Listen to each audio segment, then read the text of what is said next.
Le 14 janvier 2018, Perris, Californie, un dimanche matin. À 5h50 du matin, un appel arrive au service d'urgence du 911 du comté de Riverside. Une voix de femme est au bout du fil. L'appelante déclare qu'elle vient de s'échapper de chez elle et a besoin d'aide. Le répartiteur lance le protocole standard.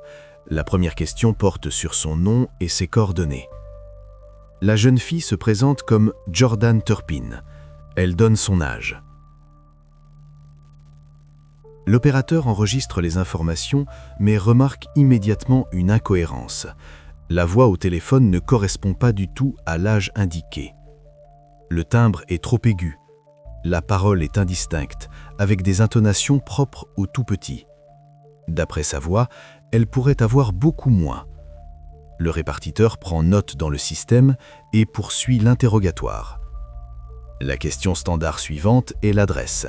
Une localisation précise est nécessaire pour envoyer une patrouille. Jordan reste silencieuse pendant quelques secondes. Puis elle dit qu'elle ne connaît pas l'adresse, qu'elle ne la connaît absolument pas. Le répartiteur redemande. Peut-être le nom de la rue, le numéro de la maison, l'intersection la plus proche ? N'importe quoi qui pourrait aider à déterminer l'emplacement ? Rien. La jeune fille explique qu'elle n'est presque jamais sortie de la maison. Elle ne connaît pas les noms des rues. Elle ne sait pas comment s'appelle le quartier. Elle ne voit que des maisons individuelles autour, mais ne peut rien dire de précis. L'opérateur change de tactique. Il lui demande d'activer le GPS sur son téléphone. Jordan suit les instructions. Le système commence à déterminer les coordonnées. Le processus prend du temps, le signal est faible, le téléphone est vieux. Le répartiteur poursuit la conversation pour maintenir la plante en ligne. Il lui demande « Pourquoi s'est-elle enfuie ? Que s'est-il passé ?» Et là, Jordan dit quelque chose qui change complètement le statut de l'appel. Elle parle de ses frères et sœurs. 12 personnes. Tous sont toujours là, dans la maison. Ils ne peuvent pas sortir. Ils sont retenus dans leur couchette. Les parents les gardent enfermés. Certains ne sont pas sortis depuis de nombreuses années. Ils n'ont pas vu le soleil. Ils n'ont communiqué avec personne d'autre que leur famille. Le répartiteur lui demande de répéter l'information, de clarifier. Jordan répète lentement, distinctement. Des fixations métalliques, attachées par les mains, au cadre des lits. Les parents les enferment dans les chambres. Ils ne les nourrissent presque pas. Ils les punissent pour la moindre infraction aux règles. L'opérateur classe immédiatement l'appel dans la catégorie de priorité maximale. Il transmet les données à l'officier de service. Le GPS fixe enfin les coordonnées. L'intersection sur Muir Woods Road. La patrouille la plus proche reçoit le signal code 3. Une intervention immédiate est requise. Les officiers Jonathan Montes et Jamie Hazel quittent la base. Le trajet dure 4 minutes. 5h58 du matin. L'équipage arrive sur place. Un quartier résidentiel calme. Des maisons de plein pied et à 2 étages. Des jardins bien entretenus. Des rues vides. Un dimanche matin, tout le monde dort encore. Jordan se tient au coin de l'intersection. Les officiers sortent de la voiture et comprennent immédiatement que la situation est plus grave que ce que le répartiteur avait décrit. La jeune fille paraît extrêmement émaciée. Sa peau est pâle, presque grise. Ses bras sont fins comme des brindilles, ses pommettes sont trop saillantes. Ses vêtements pendent sur elle comme un sac, un jean de plusieurs tailles trop grand, un vieux t-shirt. Son poids est visuellement critique. Les officiers estiment son âge. Elle paraît bien plus jeune que son âge. Mais Jordan répète à nouveau ces informations. L'officier Montes lui demande de raconter plus en détail, d'expliquer ce qui les retenait à propos de ses frères et sœurs. Jordan sort son téléphone, un vieux smartphone bon marché, écran cassé. Elle ouvre la galerie et montre des photos. Le premier cliché, une jeune femme sur un lit, les mains fixées au cadre métallique. La tâche est courte, ne lui permettant pas de se lever. Un cadenas au poignet. La pièce est sale, des détritus jonchent le sol. Le deuxième cliché, 2 adolescents dans la même pièce, tous deux attachés à des lits différents, des fixations similaires, des cadenas similaires, des visages émaciés, un regard vide. Le troisième cliché, une autre pièce, 3 personnes. Toutes sont restreintes dans leurs mouvements. Les officiers regardent l'écran et comprennent. Ce n'est pas une farce, c'est la réalité. Jordan explique. Ce sont ses frères et sœurs aînés. La plus âgée a déjà un certain âge. Le plus jeune est un tout petit. 13 personnes au total, y compris elle. Elle est la seule à avoir réussi à s'échapper. L'officier Hazer demande immédiatement des renforts par radio. Il signale la confirmation de la retention de personnes contre leur gré. Une équipe d'intervention rapide est nécessaire. Une assistance médicale pourrait être requise. Jordan montre du doigt une maison au bout de la rue. Un bâtiment clair, 2 étages.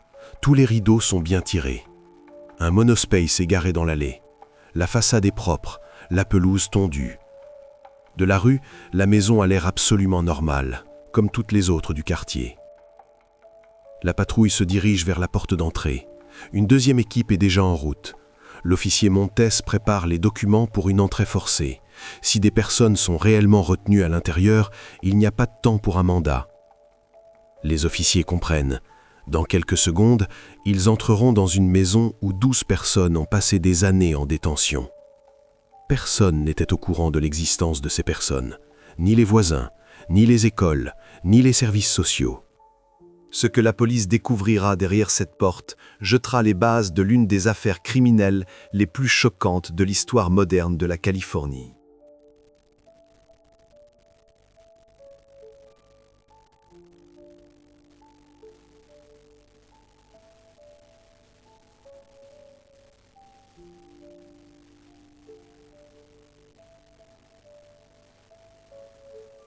Pendant que les renforts arrivent, les officiers inspectent les lieux. La maison, au 160 Muir Woods Road, a l'air impeccable. Un bâtiment de 2 étages de couleur beige clair. Une pelouse impeccable. Des buissons taillés le long de la clôture. Un nouveau monospace Kia est garé dans l'allée. À côté, une autre voiture, une Ford. Les deux sont propres, bien entretenus.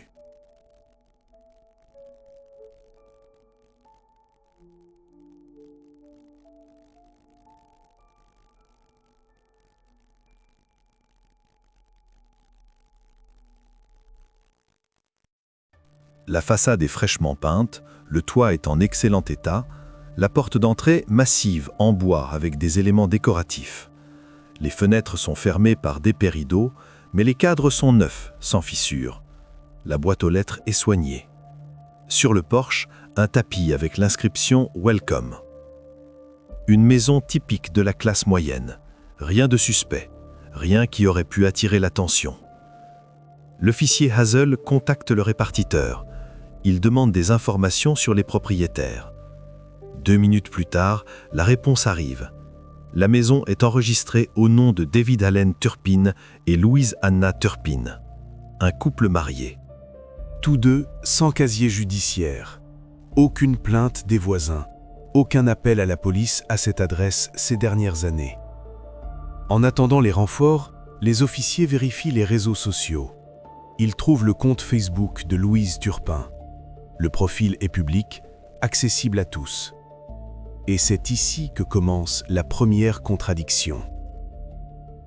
La page de Louise ressemble à celle d'une mère de famille nombreuse ordinaire. Des centaines de photos, des voyages en famille, des fêtes, des sourires. Photos de Disneyland. Les 13 personnes posent devant le château de la Belle au Bois dormant, vêtues de t-shirts identiques avec le logo du parc, souriant à l'appareil photo, l'air heureux. Photo de Las Vegas. David et Louise renouvellent leurs vœux de mariage dans une chapelle. À côté d'eux, leurs 13 enfants. Les filles dans des robes violettes identiques, les garçons en chemise blanche et pantalon noir. Encore des sourires, encore tout semble parfait. Photo d'Halloween. Toute la famille en costume. Certains sont déguisés en super-héros, d'autres en personnages de films. Tous ensemble. Tous sur la photo. Photo de Noël. Une montagne de cadeaux sous le sapin. Tous assis dans le salon, déballant des boîtes. Louise légende la photo. Blessed with my beautiful family. Béni par ma magnifique famille. Les légendes sous les photos sont toujours positives. Amazing day with my loves. Journée incroyable avec mes amours. God is good. Dieu est bon. So grateful for this life. Tellement reconnaissante pour cette vie. Les officiers continuent de faire défiler. Des centaines de clichés. Des années de publications. Toujours la même chose. Une famille nombreuse, heureuse. Aucun signe de problème. Aucune allusion à ce qui se passe de travers à l'intérieur de cette maison. La deuxième patrouille arrive. 2 autres officiers. L'un d'eux commence à interroger les voisins. Il leur demande ce qu'ils savent de la famille Turpin. Les réponses sont identiques. Des gens calmes, réservés, ne communiquent pas beaucoup, religieux. Quelqu'un les a vus sortir tous ensemble de la maison le dimanche, monter dans le monospace et partir quelque part, vraisemblablement à l'église. Un voisin dit avoir vu ces personnes seulement quelques fois ces dernières années, principalement la nuit. Parfois, toute la famille sortait de la maison tard le soir et partait à pied, en file indienne, l'un derrière l'autre, en silence. Une autre voisine se souvient avoir vu un jour plusieurs jeunes de cette famille travailler dans le jardin, tondre la pelouse, arroser les buissons. Mais quand elle les a salués, ils n'ont pas répondu. Ils ont juste baissé la tête et ont continué leur travail. Aucun des voisins ne savait combien de personnes vivaient exactement dans cette maison. Certains pensaient 8, d'autres 10. Personne ne connaissait leurs noms. Personne ne les avait jamais vus à l'école locale ou dans les magasins. Une famille étrange, mais sans plus. En Californie, de nombreuses communautés religieuses vivent de manière isolée. Rien d'inhabituel. L'officier Montes confronte les informations. D'un côté, la maison idéale, la façade idéale, les photos idéales sur les réseaux sociaux, une famille heureuse, des voyages, des fêtes, des sourires. De l'autre côté, le témoignage de Jordan, des fixations métalliques, des personnes attachées au lit, la faim, l'isolement, des années sans sortir. D'un troisième côté, l'état physique de Jordan elle-même. Presque adulte, mais elle a l'air très jeune. Une extrême émaciement, une voix d'enfant, ne connaît pas son adresse. Et les photos sur le téléphone, ces photos qui ne sont pas apparues sur Facebook. Des fers au poignet, des pièces sales, des regards vides. 2 images d'une même famille, la publique et la réelle. Et entre les deux, un abîme. Les officiers s'approchent de la porte d'entrée. Il est 6h12 du matin. À l'intérieur de la maison, c'est le silence complet. Les rideaux sont tirés. Aucun mouvement, aucun bruit. Montes sonne. Il attend. Silence. Il sonne à nouveau. 1 minute passe, puis une autre. Enfin, des pas se font entendre derrière la porte. Lents, lourds. Le verrou claque. La porte s'ouvre. Un homme d'âge respectable se tient sur le seuil. David Turpin. Grand, corpulent, lunettes, vêtu de vêtements d'intérieur, un t-shirt et un pantalon de survêtement. L'expression de son visage est calme, même légèrement surprise, comme celle d'une personne qui ne s'attendait pas à une visite de la police un dimanche matin. L'officier se présente. Il explique. Un appel a été reçu concernant la possible rétention de personnes dans cette maison. Une inspection est nécessaire. David ne change pas d'expression. Il ne panique pas, n'essaie pas de fermer la porte. Il hoche simplement la tête, dit calmement « S'il vous plaît, entrez. Tout va bien chez nous. C'est probablement un malentendu. » Il recule, fait un geste invitant de la main, se comporte comme quelqu'un qui n'a rien à cacher. Et les officiers entrent dans la maison où, au cours des 20 dernières années, s'est déroulée une histoire qui sera plus tard qualifiée de l'un des cas d'incarcération familiale les plus cruels de l'histoire des États-Unis. La première chose qui frappe au nez, l'odeur. Âcre, suffocante, un mélange d'ammoniac, d'excréments et de quelque chose d'autre. Les officiers reculent involontairement. L'un d'eux sort un mouchoir et se couvre le visage. David Turpin se comporte comme s'il ne remarquait rien. Il se tient dans l'entrée, les mains dans les poches, le visage calme. L'officier Montes fait un pas à l'intérieur. L'entrée est sombre, les rideaux sont tirés, la lumière n'est pas allumée. Les yeux s'habituent à la pénombre. Les murs sont sales. Sur le sol, des taches d'origine inconnue. Dans un coin, un tas de vêtements. Montez demande « Où sont les autres membres de la famille ?» David montre du doigt l'étage. Il dit « Dans les chambres. Ils dorment en ce moment. Dimanche matin, c'est normal. » Les officiers montent l'escalier. Les marches grincent. L'odeur s'intensifie à chaque pas. En haut, un couloir, plusieurs portes, toutes fermées. Montez ouvre la première porte à droite. La pièce est petite, une seule fenêtre, bien fermée par un rideau, presque pas de lumière. Sur le sol, des détritus, des emballages de nourriture, des bouteilles en plastique. 2 lits. Sur l'un d'eux, une jeune femme. Elle est allongée sur le côté, ne bouge pas. L'officier s'approche, allume sa lampe de poche. La femme paraît très jeune, mince, très mince. La peau pâle, les cheveux sales, emmêlés, vêtue d'un vieux t-shirt et d'un pantalon de survêtement. Montez l'appelle. Aucune réaction. Il lui touche l'épaule. La femme sursaute, ouvre lentement les yeux. Regarde l'officier, mais ne focalise pas son regard. Comme si elle regardait à travers lui. L'officier demande « Comment t'appelles-tu? Quel âge as-tu » La réponse ne vient pas tout de suite. La voix est basse, rauque. « Jennifer. » Elle donne son âge. Elle est déjà adulte. Montez se fige. Adulte? Cette femme a l'air d'une adolescente, peut-être un peu plus âgée, mais en aucun cas son âge réel. Il remarque autre chose. Au poignet de Jennifer, une attelle métallique, épaisse, avec un cadenas. La fixation est reliée au cadre du lit. La longueur, moins d'1 mètre.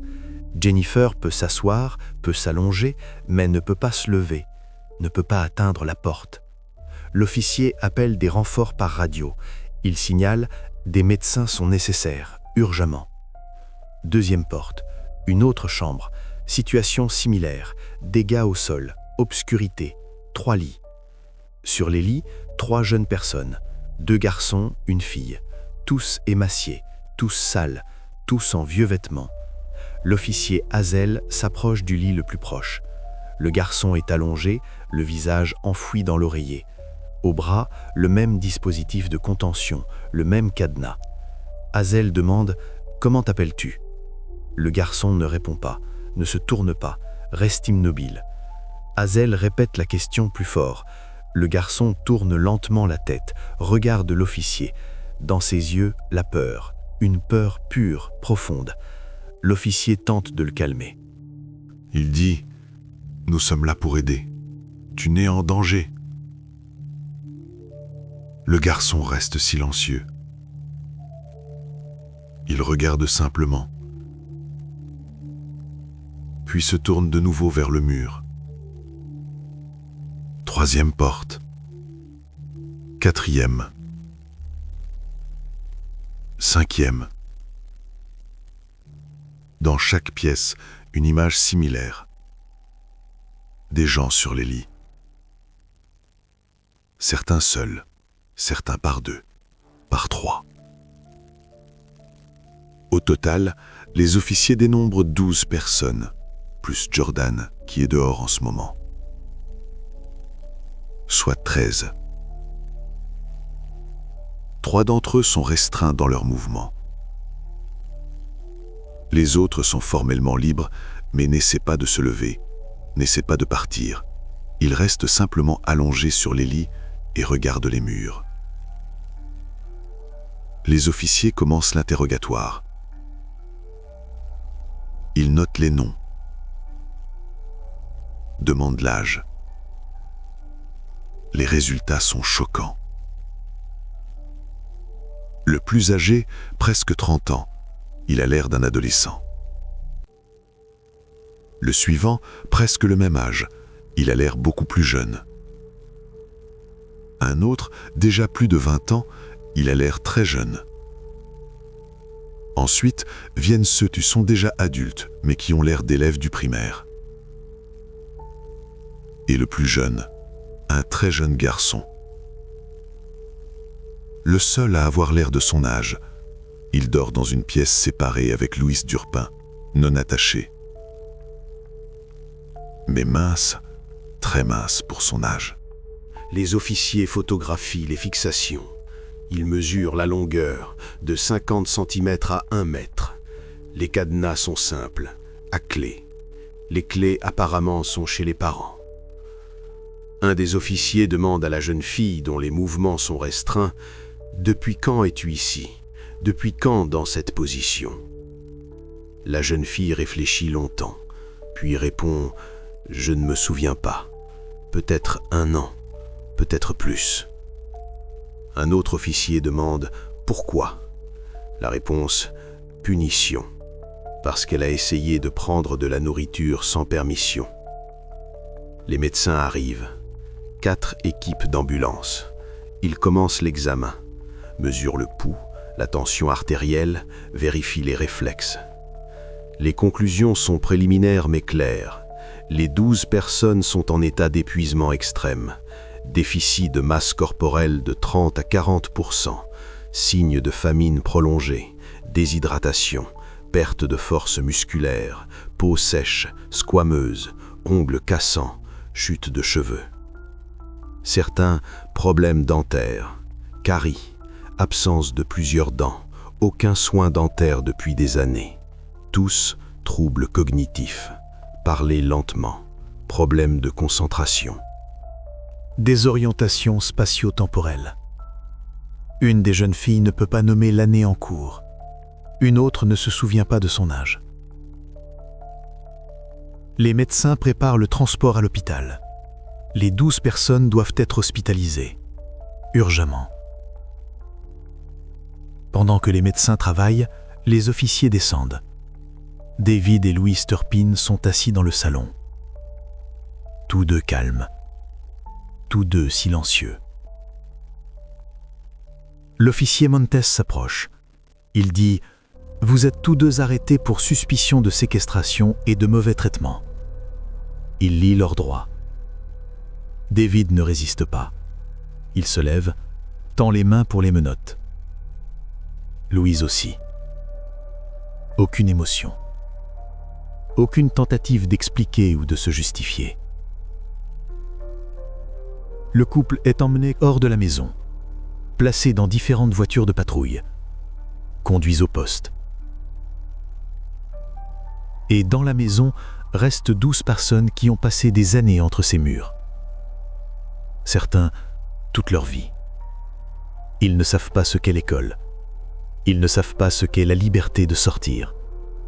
Ils ne connaissent pas le goût de la nourriture normale. Leur monde se terminait à ces murs, à ces restrictions, à ces pièces sales.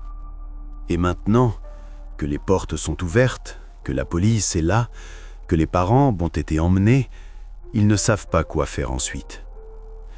Pendant que les médecins préparent les victimes pour le transport, une équipe d'enquêteurs arrive à la maison. Les détectives du comté de Riverside reçoivent la tâche, procéder à une fouille complète, enregistrer toutes les preuves, dresser un tableau complet de ce qui s'est passé. Le travail commence à l'étage, pièce par pièce, photos, mesures, procès-verbaux. Dans la première chambre, les détectives trouvent 3 dispositifs de contention. 2 sont attachés au cadre des lits, 1 au mur. Les maillons métalliques d'environ 8 mm d'épaisseur, longueur d'un demi-mètre à 1 mètre. Les serrures sont simples, à cadenas. On peut les acheter dans n'importe quel magasin de bricolage.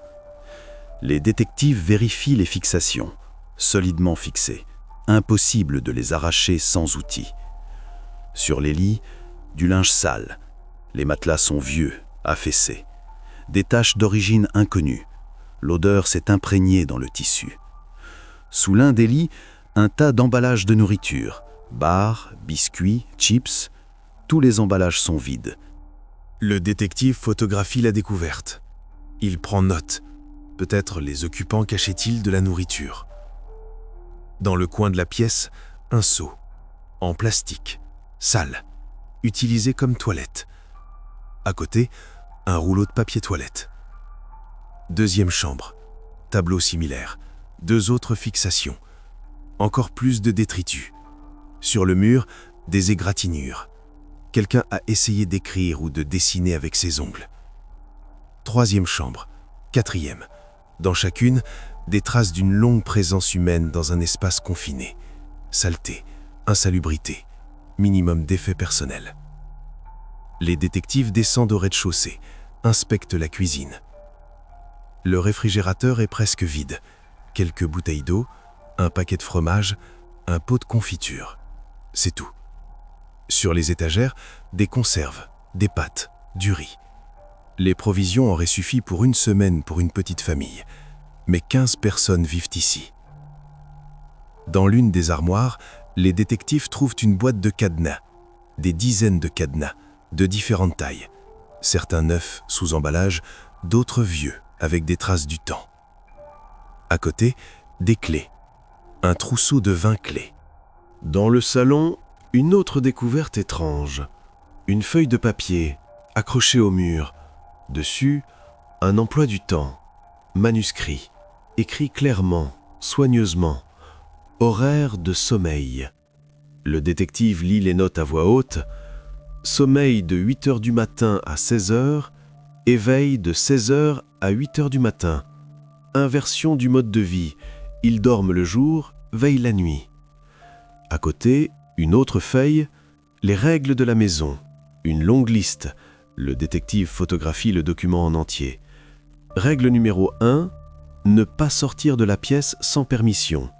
Règle numéro 2, ne pas prendre de nourriture sans permission. Règle numéro 3, ne pas faire de bruit. Règle numéro 4, ne pas ouvrir les rideaux.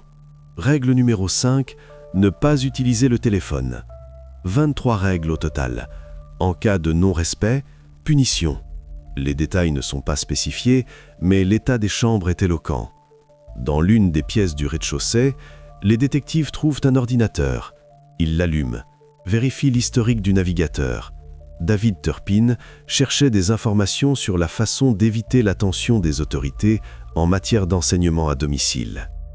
Comment remplir les documents pour ne pas avoir besoin de contrôle?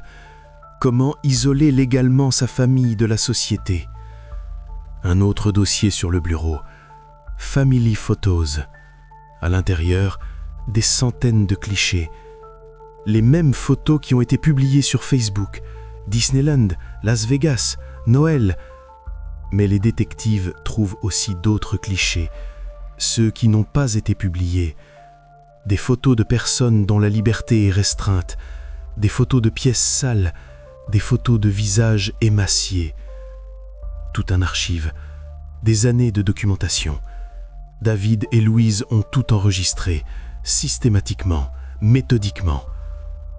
Un détective ouvre un dossier daté d'il y a 5 ans, regarde un cliché, dessus, une adolescente attachée à un lit. Légende sous la photo, Punishment Day 14, 14e jour de punition. Autre dossier, il y a 3 ans, cliché des 13 personnes dans le salon, assises par terre, l'air émacié. Légende, Fasting Week, semaine de jeûne. Les détectives copient l'intégralité du disque dur. C'est une preuve importante, la preuve du caractère systématique des actions des parents. Au sous-sol de la maison, ils trouvent encore plus de fixations métalliques, une caisse entière. Plus des cordes, du ruban adhésif, des cadenas, le tout soigneusement rangé, des provisions au cas où cela serait nécessaire. La fouille dure 6 heures. En fin de journée, l'équipe d'enquêteurs termine son travail. Un procès-verbal complet est établi. Toutes les preuves sont saisies. La maison est scellée. David et Louise Turpin sont au poste. Ils sont détenus dans des cellules différentes. Les officiers tentent de les interroger, mais tous deux refusent de parler sans avocat. Le 15 janvier, le lendemain, le procureur du comté de Riverside porte officiellement plainte. David Turpin est accusé de 12 chefs de torture, 7 chefs de mauvais traitement envers des personnes dépendantes, 6 chefs de mise en danger de la vie d'autrui, 12 chefs de séquestration.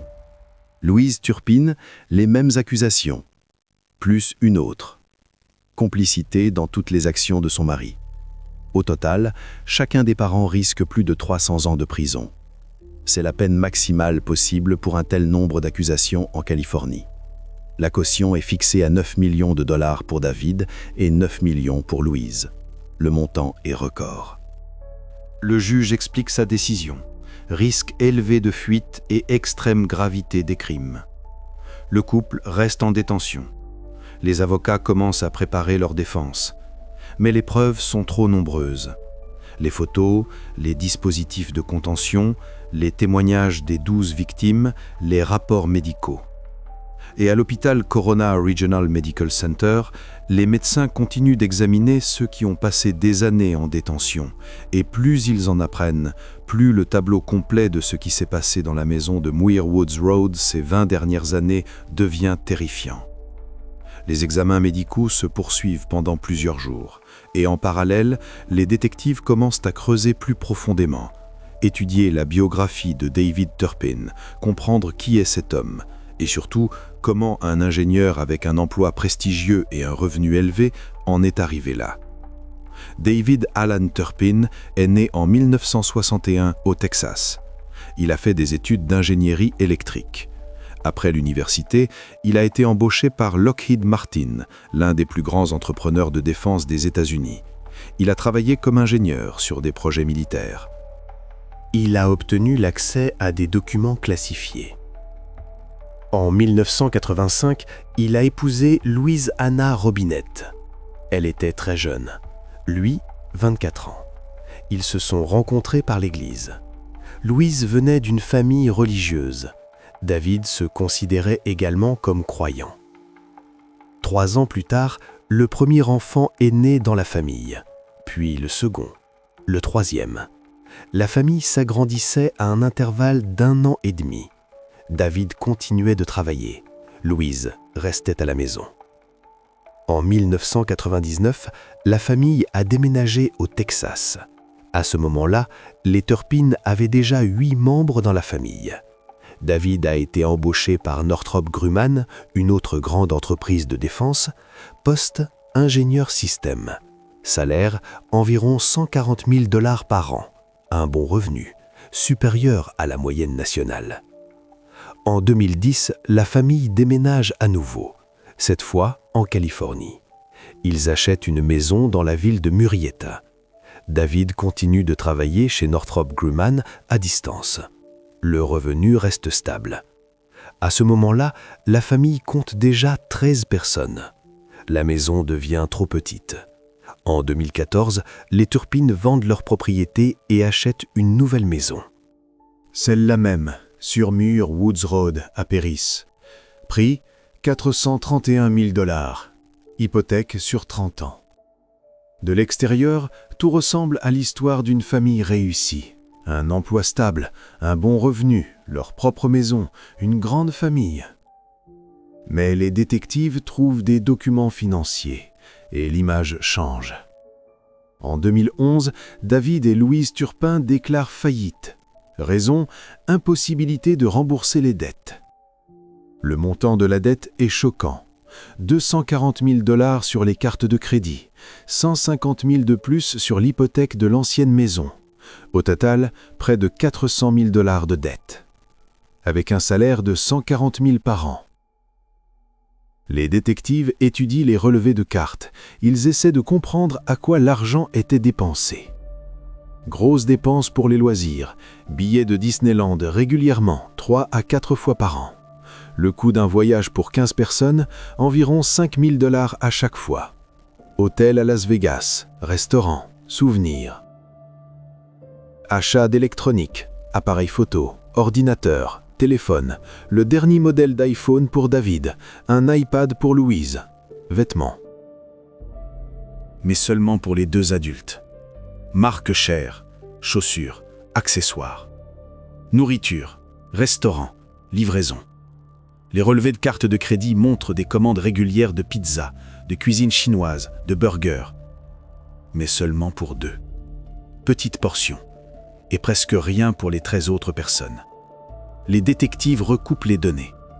Entre 2010 et 2017, la famille Turpin a dépensé plus de 30 000 $ en voyage à Disneyland, environ 20 000 en divertissement à Las Vegas, environ 40 000 en restaurant et livraison de nourriture sur 7 ans. Pourtant, les dépenses pour les produits alimentaires à la maison, minimales. En moyenne, $300 par mois. Pour 15 personnes, cela représente environ $10 par jour, moins $1 par personne. Aucune dépense pour les services médicaux, aucun compte de dentiste, aucun achat de médicaments. Zéro. Aucune dépense pour les vêtements des autres membres de la famille. Seulement pour David et Louise. Aucune dépense pour les fournitures scolaires, pour les livres, pour les jouets. Les détectives vérifient les déclarations de revenus. David déclarait les 13 personnes comme personnes à charge. Il recevait des déductions fiscales, économisait des milliers de dollars par an. Mais cet argent n'était pas destiné à l'entretien des personnes à charge. Il servait au divertissement des deux adultes. Les détectives trouvent un autre fait intéressant. Louise ne travaillait pas. Officiellement, femme au foyer. Mais elle a enregistré une école privée à domicile, Sandcastle Day School. Elle a obtenu une licence de l'État de Californie. Selon les documents, cette école enseignait aux 13 personnes. La directrice, et unique enseignante, Louise Turpin. Aucun contrôle des autorités. Aucun rapport de performance scolaire. Aucune exigence. L'enseignement à domicile en Californie est à peine réglementé. Les détectives demandent les documents de l'école. Ils ne trouvent que l'enregistrement. Aucun programme d'études, aucune trace de cours, rien. Formellement, Louise enseignait à 13 personnes. En réalité, il n'y avait aucune éducation. L'école n'existait que sur le papier. C'était un moyen d'éviter les questions des autorités, un moyen de garder légalement tout le monde à la maison. Et c'est là que les détectives comprennent. Ce n'est pas une maltraitance spontanée, c'est un système, pensé, à long terme. David et Louise ont méthodiquement créé les conditions d'un isolement complet. Ils ont rempli les documents de manière à ce que personne ne puisse vérifier. Ils ont dépensé de l'argent pour eux-mêmes, ils ont économisé sur tout le monde. Une question subsiste. Pourquoi ? Qu'est-ce qui pousse des parents à affamer leurs propres enfants, à les maintenir en captivité, à créer l'illusion d'une famille heureuse sur les réseaux sociaux, tandis qu'un véritable cauchemar se déroule derrière des portes closes? La réponse à cette question, les détectives la trouveront lorsqu'ils commenceront à parler aux victimes, et ce qu'ils entendront sera encore plus terrifiant que toutes les preuves trouvées. Hôpital Corona Regional Medical Center, le 15 janvier 2018. Les 12 personnes de la maison des Turpin subissent un examen médical complet. Les médecins travaillent 24 heures sur 24. Chaque patient est examiné par une équipe complète de spécialistes, généralistes, neurologues, psychiatres, diététiciens. Les résultats arrivent progressivement. Et à chaque nouvelle analyse, le tableau devient de plus en plus effrayant. Il commence par l'aînée, Jennifer Turpin, une femme adulte. Pour une taille d'1,62 m, elle pèse 37 kg. Indice de masse corporelle, 14. Insuffisance pondérale critique. À titre de comparaison, un IMC normal pour un adulte commence à 18,5. Les médecins mesurent l'épaisseur de la couche de graisse, pratiquement inexistante. Le tissu musculaire a perdu sa force. Ses bras sont fins, comme ceux d'un écolier. Ses jambes sont faibles. Jennifer a du mal à rester debout plus de 10 minutes. Des crampes au mollet commencent. Les analyses de sang révèlent une profonde carence en vitamines. Vitamine D, presque à 0. Cela indique que la personne n'a pas vu le soleil depuis des années. Vitamine B12, niveau critiquement bas. Fer, anémie sévère. Calcium, problèmes osseux chez la jeune femme. L'examen neurologique révèle les conséquences d'une restriction prolongée de la mobilité. La cause, un maintien prolongé dans la même position dû à la fixation. Lorsque l'on reste allongé ou assis sans bouger pendant des mois, les tissus souffrent. Jennifer a partiellement perdu la sensibilité dans les doigts. Les dents sont dans un état catastrophique. Problèmes multiples, parodontose, absence de 3 molaires. Le dentiste estime la dernière visite chez le médecin, jamais. Les dents n'ont jamais été soignées de sa vie. Le psychiatre effectue des tests cognitifs, demande de nommer le président actuel des États-Unis. Jennifer ne sait pas. Demande de nommer la capitale de la Californie. Ne sait pas. demande de résoudre un exemple simple. Additionner 15 et 23. Jennifer réfléchit plusieurs minutes. Se trompe. Le niveau de développement correspond aux premières classes de l'école primaire, alors que Jennifer est une femme adulte. En réalité, l'intelligence ne s'est pas développée ces 20 dernières années. Patient suivant, Joshua Turpin, 27 ans, taille 1,70 m, poids 39 kg, image similaire, épuisement, perte de force, carence en vitamines. Mais Joshua a des problèmes supplémentaires. Les médecins trouvent d'anciennes blessures, bras gauche, jambe droite. La récupération s'est mal passée, sans assistance médicale. Les os sont tordus. Joshua boite. Son bras bouge de manière limitée. Le médecin demande « Quand cela s'est-il produit ?» Joshua ne se souvient pas exactement. Peut-être il y a 5 ans, peut-être 7. Il est tombé du lit pendant une punition. Les parents n'ont pas appelé de médecin. Ils l'ont juste laissé dans la chambre. Ils ont dit que ça passerait tout seul. 3e patient, Jessica Turpin, 25 ans, poids 35 kg, taille 1,58 m, la plus maigre de tous. Chez Jessica, les médecins notent des signes de déshydratation prolongée, peau sèche, squameuse, lèvres gercées. Les reins fonctionnent à la limite. Encore un peu et des processus irréversibles auraient commencé. Le psychiatre effectue un test, demande à Jessica d'écrire son nom. Jessica prend le stylo avec hésitation, écrit en grandes lettres irrégulières, comme une élève de première année. Le médecin demande d'écrire une phrase simple. Jessica ne peut pas, ne sait pas comment construire une phrase. Lecture au niveau le plus élémentaire, compter jusqu'à 20 avec des erreurs, connaissances générales pratiquement absentes. Les médecins examinent les autres, le tableau se répète. Les 12 personnes sont en état d'épuisement extrême. Tous ont une faiblesse musculaire, tous ont une carence en vitamines, tous ont des troubles cognitifs. Les plus jeunes membres de la famille présentent un retard de développement, physique et mental. Le plus jeune, relativement chanceux. Il a commencé à recevoir plus d'attention et de nourriture la dernière année. Mais même lui a un poids inférieur à la normale de 20%. Les médecins se réunissent en conseil, discutent des résultats. La question principale, cela pourrait-il être causé par une maladie héréditaire ? Peut-être toute la famille a-t-elle une pathologie rare ? Les généticiens effectuent des analyses. Ils prélèvent des échantillons d'ADN des 12 personnes. Ils recherchent des syndromes connus qui provoquent un retard de croissance et de développement. Le résultat ? Négatif. Aucune anomalie. Aucune maladie congénitale qui pourrait expliquer un tel état. Les endocrinologues vérifient le profil hormonal. Thyroïde, hypophyse, glande surrénale. Tout est normal. Plus précisément, cela aurait été normal si la personne s'était normalement nourrie. La conclusion des experts est univoque. L'état des 12 personnes est dû à des facteurs externes. Malnutrition prolongée, restriction de la mobilité, absence de soins médicaux, isolement social, absence d'éducation. Ce n'est pas une maladie, c'est le résultat d'actions systématiques, actions qui ont duré des années, peut-être des décennies.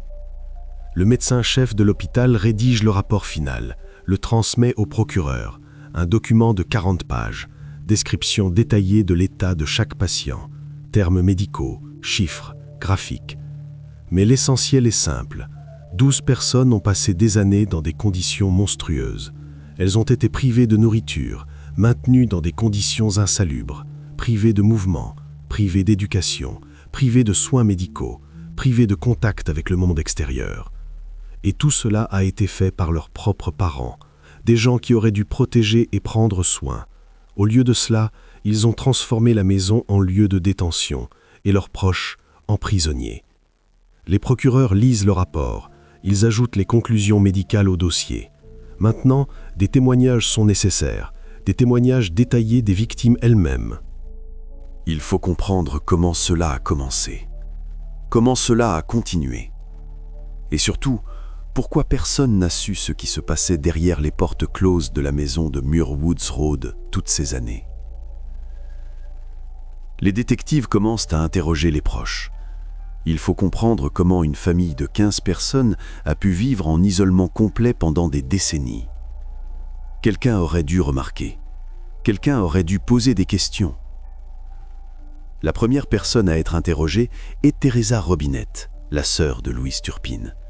Elle vit au Texas. Elle n'a pas vu Louise en personne depuis plus de 20 ans, mais elle a essayé de maintenir le contact. Le détective demande « Quand avez-vous parlé à votre sœur pour la dernière fois ?» Teresa répond « Il y a 2 ans, au téléphone. La conversation a duré environ 5 minutes. Louise était froide. Elle répondait brièvement. Elle a dit que tout allait bien pour eux. Puis elle a rapidement dit au revoir et a raccroché. » Le détective précise « Et avant cela ?» Teresa se souvient. Il y a environ 5 ans, aussi une courte conversation. Et encore plus tôt, il y a une dizaine d'années. Seulement 3 conversations en 20 ans. Le détective demande « Avez-vous essayé de les rencontrer ?» Teresa hoche la tête, plusieurs fois. La première fois, quand Louise a eu son 3e enfant. Teresa voulait venir, la féliciter, aider avec les petits. Louise a refusé. Elle a dit que ce n'était pas le moment. David travaillait beaucoup. La maison n'était pas prête pour les inviter. On se rappellerait plus tard. La 2e fois, quelques années plus tard. Teresa a de nouveau proposé de venir. Louise a de nouveau trouvé une raison de refuser. Elle a dit qu'il prévoyait de déménager. Tout était emballé. Le désordre. Mieux valait attendre. La 3e fois. La 4e. La 5e. À chaque fois, Louise trouvait une raison. Tantôt des rénovations, tantôt une maladie, tantôt des difficultés financières, tantôt simplement « ce n'est pas le bon moment ».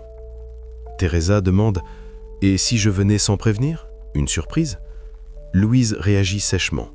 Elle dit que c'est inacceptable, que David n'aime pas les invités non invités, que c'est leur maison, leurs règles.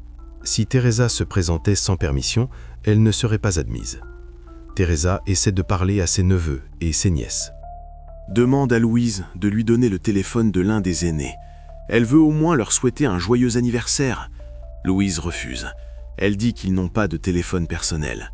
Toutes les communications passent par elle. Le détective demande « Et les photos ?» Louise envoyait-elle des photos? Teresa ouvre son téléphone, montre plusieurs clichés. Les mêmes photos de Facebook, Disneyland, Las Vegas, tous sourient, tous ont l'air heureux. Mais Teresa remarque une bizarrerie. Sur les photos, tous sont habillés de la même manière. Les filles dans des robes identiques, les garçons dans des chemises identiques, comme un uniforme. Autre bizarrerie, personne ne change avec le temps. Les photos ont été prises sur plusieurs années, mais les personnes sur celles-ci ont l'air presque identiques.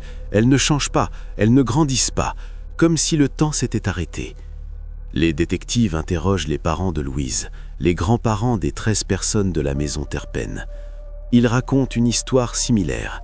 Des années de tentatives pour établir le contact, des refus constants. Louise ne laissait pas ses parents entrer dans la maison. Ne les laissait pas communiquer avec les petits-enfants. Changeait de numéro de téléphone. La grand-mère se souvient, une fois, elle est quand même venue, sans prévenir. Elle a atteint la maison au Texas où les Turpin vivaient alors. Elle a frappé à la porte. Louise a ouvert. S'est tenue dans l'embrasure de la porte. N'a pas laissé entrer. Elle a dit que la maison était en désordre, que tout le monde dormait, que ce n'était pas le bon moment. La grand-mère a demandé au moins à voir les petits-enfants. Louise a refusé. Elle a dit « la prochaine fois ». Elle a fermé la porte. Il n'y a pas eu de prochaine fois. 2 mois plus tard, la famille a déménagé. Louise n'a pas communiqué la nouvelle adresse. Elle a changé de téléphone. Le contact a été complètement coupé. Les détectives contactent les parents de David. Situation similaire. Aucun accès aux petits-enfants. Aucune visite. Rares appels pour les fêtes. Conversation courte et formelle. Le père de David se souvient, une fois, il est venu pour l'anniversaire d'un petit enfant. Il a apporté un cadeau. David l'a rencontré à la porte, a pris le cadeau, a dit merci, mais n'a pas invité à entrer. Il a dit que le garçon dormait. Qu'il valait mieux ne pas déranger. Les détectives vérifient l'historique des adresses de la famille. En 20 ans, les Turpin ont déménagé 5 fois. Texas, puis une autre ville au Texas, puis la Californie, la ville de Murrieta, puis Périsse. Chaque déménagement coïncidait avec les tentatives des proches d'établir le contact. Dès que quelqu'un de la famille apprenait l'adresse et essayait de venir, les Turpin déménageaient. Les détectives recoupent les faits. Ce n'est pas simplement une nature réservée, c'est un isolement systématique, une stratégie bien pensée. Louise et David n'évitaient pas seulement leurs proches, ils construisaient activement des barrières, changeaient de numéro, déménageaient, ne donnaient pas de contact, n'invitaient pas, n'allaient pas eux-mêmes chez les autres. Même les photos sur les réseaux sociaux étaient soigneusement sélectionnées. Seulement celles où tout le monde a l'air normal. Aucun cliché de personnes émaciées. Aucune allusion à des problèmes. Les détectives vérifient l'église que la famille fréquentait. Ils trouvent le pasteur. Demandent « À quelle fréquence avez-vous vu la famille Turpin ?» Le pasteur répond « Une fois tous les quelques mois. Il venait à l'office, s'asseyait au dernier rang. Il partait immédiatement après la fin. Il ne parlait à personne. » Le détective précise « Personne n'a posé de questions, n'a rien remarqué d'étrange ?» Le pasteur se souvient « Une fois, une paroissienne s'est approchée de Louise. Elle a essayé de faire connaissance. Elle a demandé l'âge du plus jeune. Louise a répondu brièvement. Elle s'est retournée et est partie. On ne les a plus vus à l'église pendant plusieurs mois. » Les détectives concluent. L'isolement était absolu. David et Louise n'admettaient personne dans leur vie. Ni leurs proches, ni leurs amis, ni leurs voisins, ni les paroissiens de l'église. Ce n'était pas le résultat de convictions religieuses, ce n'était pas simplement un mode de vie reclus, c'était une stratégie délibérée. Une stratégie pour cacher ce qui se passait derrière les portes closes. Parce que si quelqu'un était entré dans la maison, il aurait immédiatement vu la vérité. Il aurait vu des personnes émaciées, il aurait vu les dispositifs de contention, il aurait vu l'insalubrité. Il aurait vu cette réalité que David et Louise avaient si soigneusement cachée pendant des années. Et maintenant que cette réalité s'est révélée, les détectives doivent comprendre l'essentiel. Comment cette action s'est-elle déroulée exactement? Quand les mauvais traitements ont-ils commencé? Comment ils ont escaladé et ce qui a précisément poussé Jordan ce dimanche matin à prendre le téléphone et à composer le 911 malgré des années de peur et d'isolement. Les détectives retournent à la maison de Muir Woods Road. Nouvelle fouille. Cette fois, ils creusent plus profondément. Dans l'une des chambres, l'enquêteur ouvre une armoire. Sous une pile de vieux vêtements, une boîte en carton. À l'intérieur, des cahiers, des dizaines de cahiers d'écoliers à carreaux. Le détective ouvre le premier. L'écriture est enfantine, irrégulière. Date 2009. Annotation: aujourd'hui, maman a dit que je pouvais écrire. C'est mon journal. L'enquêteur feuillette. Au début, les entrées sont ordinaires. Nous avons regardé un film. Mon frère a raconté une blague drôle. Mais ensuite, le ton change. Aujourd'hui, maman était en colère. J'ai pris un biscuit sans permission. Maintenant, 3 jours sans nourriture. Entrée suivante, 5 jours plus tard. J'ai très faim. Maman a donné un morceau de pain. Je veux encore. Le détective appelle les autres. Il continue de chercher. Il trouve d'autres boîtes de cahiers. Au total, plus de 300 journaux sont saisis. Certains presque neufs, d'autres vieux, jaunis. Les enquêteurs emmènent tout au poste. Ils commencent une analyse systématique. Ils lisent, ils établissent une chronologie. Le tableau se dessine progressivement. Les premières entrées, année 2000. Vie relativement normale. Ils écrivent sur l'école, les amis, les sorties au parc. Entrée de 2007. Maman a dit que nous n'allions plus à l'école. Elle nous enseignera à la maison.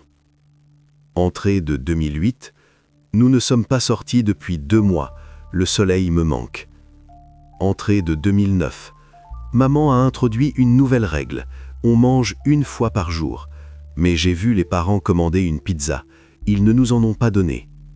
Ensuite, c'est pire. Entrée de 2010. J'ai demandé à manger plus tôt. Maman s'est fâchée, m'a attaché au lit. Elle a dit « Tu resteras là 1 journée, tu y penseras ». Entrée de 2011. Mes mouvements sont restreints depuis 1 semaine. Mes jambes sont engourdies. Maman apporte de la nourriture 1 fois par jour, un petit morceau de pain et un verre d'eau. Entrée de 2013. Mon frère a essayé de prendre une pomme la nuit. Les parents l'ont attrapé. Maintenant, il est retenu de force depuis 1 mois. Il a beaucoup maigri. Les détectives trouvent des descriptions détaillées du régime. Nous dormons le jour, de 8 heures du matin à 4 heures de l'après-midi. Les parents disent que c'est comme ça qu'ils peuvent nous contrôler. Si quelqu'un fait du bruit la nuit, punition. La nourriture est donnée 1 fois par jour, généralement du pain, du beurre de cacahuète, des chips, parfois des conserves. L'eau quand on demande, mais demander fait peur. Douche 1 fois par semaine, parfois moins souvent. Ils trouvent des notes sur des rêves, sur des choses simples. Je rêve de pizza, une vraie chaude. Je me souviens du goût d'avant. Je rêve de sortir, de marcher dans l'herbe, de voir le ciel, pas à travers une fenêtre, mais pour de vrai. L'entrée de 2016 frappe particulièrement les enquêteurs. Je comprends que ce n'est pas normal. Je vois des films, je vois comment vivent les autres gens. Chez nous, ce n'est pas comme ça. Nous sommes prisonniers dans notre propre maison, mais je ne sais pas quoi faire. J'ai peur. Il y a des notes sur des tentatives d'évasion. Entrée de 2014. Ma sœur a essayé de s'échapper par la fenêtre. Les parents l'ont attrapée, l'ont attachée au lit pendant 2 mois. Entrée de 2015. Mon frère a écrit une note. Il voulait la jeter par la fenêtre. Maman l'a trouvée. 3 semaines de restriction, presque sans nourriture. Les enquêteurs établissent une chronologie. Ils constatent une dynamique claire. Début des années 2000, normalité relative. Milieu des années 2000, début de l'isolement, enseignement à domicile, restriction des contacts. Fin des années 2000, règles strictes, restrictions alimentaires, punition. Début des années 2010, escalade, dispositif de contention, famine systématique. Milieu des années 2015, isolement complet. Les journaux sont transmis au procureur. Les experts confirment. Les notes ont été faites par différentes personnes pendant de nombreuses années. Le procureur les ajoute au dossier comme preuve clé. Il y a maintenant non seulement des rapports médicaux et des témoignages de victimes, il y a une documentation écrite, des centaines de pages, des années d'enregistrement. Et il reste maintenant à comprendre le dernier point, ce qui a précisément poussé les parents à faire cela. Quelle motivation se cache derrière des actions qu'aucune logique ne peut expliquer? Des psychologues sont impliqués dans l'enquête. Il faut comprendre le mécanisme. Comment est-ce possible? Des personnes d'âges différents vivaient dans la maison. 7 d'entre elles, majeures, adultes aux yeux de la loi. Elles auraient pu partir, elles auraient pu appeler, elles auraient pu demander de l'aide. Mais elles ne l'ont pas fait pendant des années. La docteure Alison Davis, psychologue clinicienne avec 20 ans d'expérience, étudie les documents du dossier, lit les journaux, examine les rapports médicaux, s'entretient avec les victimes à l'hôpital. Puis, elle rédige un rapport. Elle explique à l'enquête ce qui s'est passé. C'est ce qu'on appelle l'impuissance apprise, un état où une personne cesse d'essayer de changer la situation, même quand la possibilité existe. Parce que pendant des années, on lui a appris « les tentatives sont vaines ». Davis explique le mécanisme. David et Louise ont créé un système de contrôle total, multicouche, bien pensé. Premier niveau, le blocus de l'information. Aucun accès au monde extérieur, aucune télévision, sauf ce que les parents autorisent. Pas d'internet, sauf les sessions contrôlées. Pas de téléphone. Pas de livres, sauf quelques-uns approuvés. Les gens dans la maison ne savaient pas comment fonctionnait le monde extérieur. Ils ne connaissaient pas leurs droits. Ils ne savaient pas qu'ils pouvaient appeler la police. Ils ne savaient pas que ce qu'on leur faisait était un crime. Les aînés se souvenaient de l'école. Ils se souvenaient de ce qui était avant, mais c'était il y a si longtemps. Les souvenirs étaient flous. La réalité, c'est la maison. Ce sont les restrictions. C'est la faim. C'est tout ce qu'ils connaissent depuis 10 ou 15 ans. Deuxième niveau, la peur du monde extérieur. David et Louise inculquaient constamment « c'est dangereux dehors, il y a des mauvaises personnes, il y a des drogues, il y a de la criminalité, tout le monde veut faire du mal ». La maison, c'est le seul endroit sûr. Les parents montraient des nouvelles de crimes, de catastrophes, d'attentats terroristes. Ils disaient « Voyez, voilà ce qui se passe là-bas. C'est pourquoi nous vous protégeons. C'est pourquoi vous devez rester ici. » Ils créaient l'image du monde extérieur comme un environnement hostile, où tout inconnu est une menace, où la police n'aidera pas mais empirera les choses, où les services sociaux les prendront tous et les sépareront dans différentes maisons et ils ne se reverront plus jamais. Troisième niveau, la responsabilité collective. Si une personne enfreignait une règle, tout le monde était puni. Quelqu'un a pris de la nourriture sans permission, toute la famille était privée de dîner. Quelqu'un a essayé d'ouvrir la fenêtre, tous étaient privés de mouvement pendant 24 heures. Cela créait une pression au sein du groupe. Les gens avaient peur non seulement pour eux-mêmes, mais aussi pour les autres, peur que leurs actions fassent du mal à leurs frères et sœurs. Cela paralysait toute tentative de résistance. Davis explique, dans de telles conditions, une pensée particulière se forme. La personne commence à croire que les parents sont omnipotents, qu'ils savent tout, voient tout, contrôlent tout. Même quand les parents dorment, la peur demeure. Peur qu'ils entendent, qu'ils découvrent, que la punition sera terrible. La psychologue donne un exemple tiré des journaux. Une des entrées, « J'ai pensé m'enfuir. J'étais près de la porte, la main sur la poignée. Mais ensuite j'ai imaginé ce qui arriverait aux autres, comment les parents les puniraient parce que j'étais parti, et je n'ai pas pu ouvrir la porte. » Ce n'est pas de la lâcheté, c'est le résultat d'un système de contrôle construit au fil des ans. Autre facteur, la faiblesse physique. La malnutrition chronique a fait que les personnes dans la maison étaient physiquement incapables d'actions actives. Courir ou elles n'avaient pas la force d'aller jusqu'au bout de la rue. Faiblesse musculaire, vertige dû au manque de nourriture, fatigue constante. Davis étudie le témoignage de Jordan, celle qui a finalement décidé d'appeler le 911. Elle demande « Qu'est-ce qui a changé? Pourquoi maintenant ?» Jordan explique « Elle a vu l'état de ses frères et sœurs s'aggraver. Elle a vu l'un d'eux bouger à peine. Elle a vu l'autre cesser de parler. Il restait juste allongé et regardait le plafond.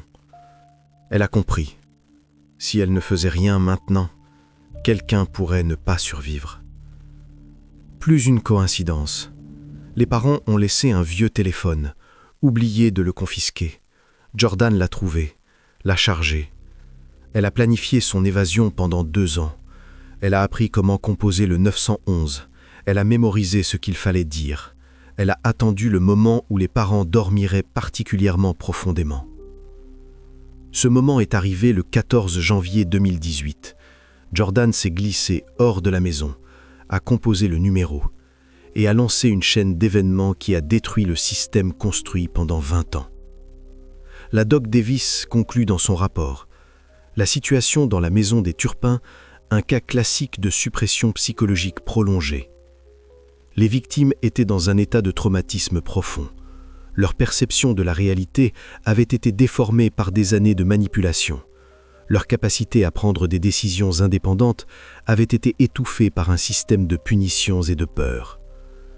La récupération prendra des années, peut-être des décennies.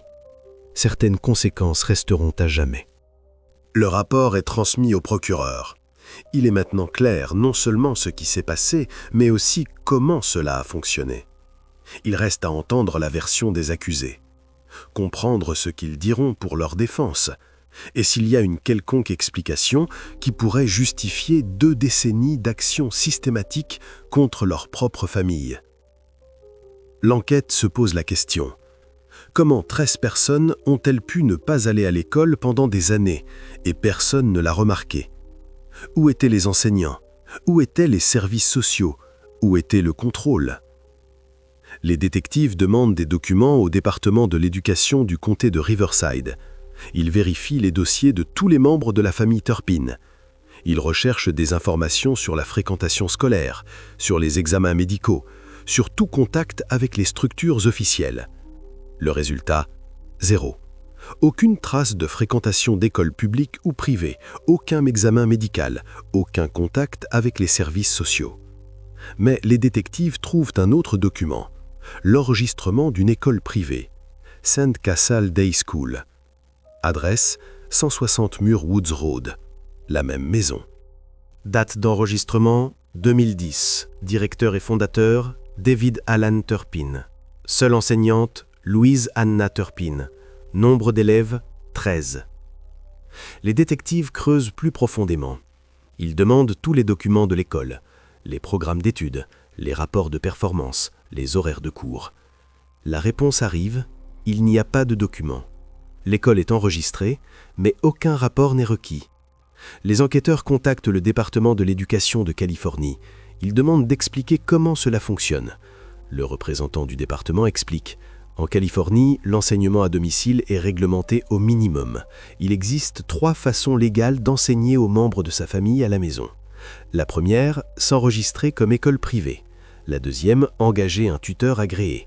La troisième, s'inscrire à un programme d'enseignement indépendant par le biais d'une école publique.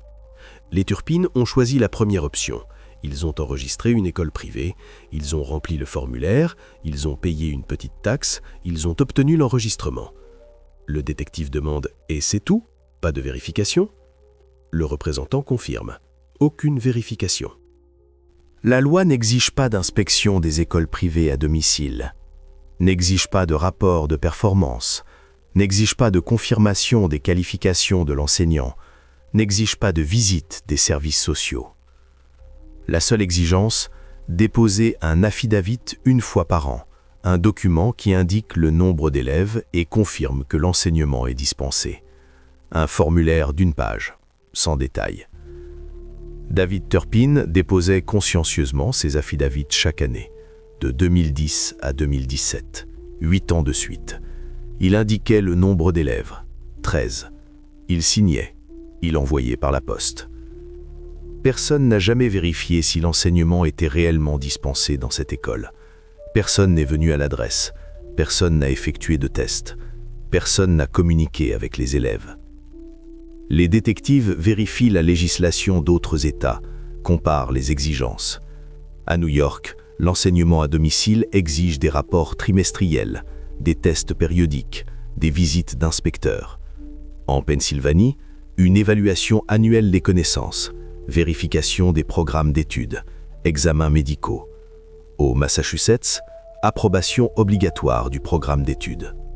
Réunions régulières avec des représentants du district scolaire. Mais en Californie, il n'y a pratiquement aucune exigence. L'État avec l'approche la plus libérale en matière d'enseignement à domicile dans le pays. Les enquêteurs trouvent des statistiques. Plus de 3000 écoles privées à domicile sont enregistrées en Californie. La plupart sont légitimes. Les parents enseignent réellement à leurs enfants. Mais le système est basé sur la confiance. On suppose que les parents agissent de bonne foi. On suppose que si un parent enregistre une école, c'est qu'il va réellement enseigner. Il n'y a pas de mécanisme de vérification. Les détectives interrogent de nouveau les voisins. Ils demandent « Avez-vous déjà vu des signes d'enseignement? Des manuels? Des bus scolaires? Quelque chose qui indiquerait une école dans la maison ?» Les réponses sont identiques. Non, aucun signe. La maison a toujours été calme. Aucune activité. Personne n'entrait ou ne sortait en journée. Un voisin se souvient, il a un jour demandé à David ce que sa famille faisait pendant la journée. David a répondu brièvement « Enseignement à domicile ». Le voisin a hoché la tête. N'a pas posé plus de questions. C'est la Californie. L'enseignement à domicile, c'est une pratique normale. Les détectives vérifient s'il y a eu des signaux dans le système. Peut-être quelqu'un a-t-il appelé pour se plaindre. Peut-être quelqu'un a-t-il soupçonné quelque chose d'anormal. Ils vérifient la base de données des services de protection. 0 signalement à l'adresse 160 Muirwoods Road.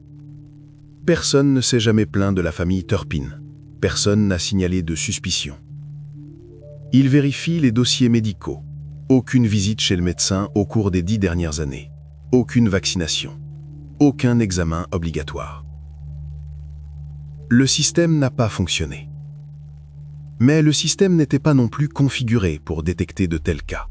On supposait que les parents enregistrant une école à domicile le faisaient pour le bien de leurs enfants. On supposait qu'ils étaient de bonne foi. David et Louise Turpin ont utilisé cette faille. Ils ont enregistré l'école non pas pour l'enseignement, mais pour une couverture, pour créer une base légale pour garder 13 personnes à la maison sans contact avec le monde extérieur. Le département de l'éducation n'est pas fautif. Les services sociaux ne sont pas fautifs. Ils ont agi dans le cadre des lois existantes, des lois qui ne prévoyaient pas la possibilité d'un tel abus.